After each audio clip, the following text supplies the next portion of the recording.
করতে পারেন তাদের জন্য বলি। বুখারী মুসলিম সহ একাধিক হাদিসের কিতাবুল ফিতান একটা রিওয়ায়াত আসছে, অনুবাদ শুনে শেষ করি। ওই ইহসান কে করবে জানো?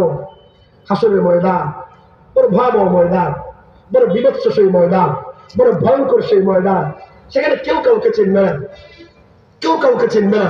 মাত্র 1.5 কিলোমিটার উপরে সূর্য থাকবে, সূর্যের তীব্র রশ্মি জমিনের দিকে বিকিরণ ঘটাবে। জমিন হবে তামাক জমিন, তামাক কখনো তাপ শোষণ করতে পারে না, তামাক তাপ উল্টে দেয়। দুনিয়ার জমিন তো হলো মাটি, মাটি যখন সূর্যের আলো আসে, মাটি সূর্যের তাপকে শোষণ করে নেয়। আকাশের সূর্য যখন জমিনে আসে, নদীরা খাল বিল সূর্যের ওই বিকিরণ তাপকে শোষণ করে নেয়। জমিনের উপরে অসংখ্য গণিত গাছপালা আছে, সেগুলো সূর্যের তাপকে শোষণ করে নেয়। কিন্তু হাসরের ময়দান বড় ডেঞ্জারাস হবে, বড় ভয়ঙ্কর হবে। ওই ময়দানে জমিনটা হবে তামাক জমিন, শোষণ করার মতো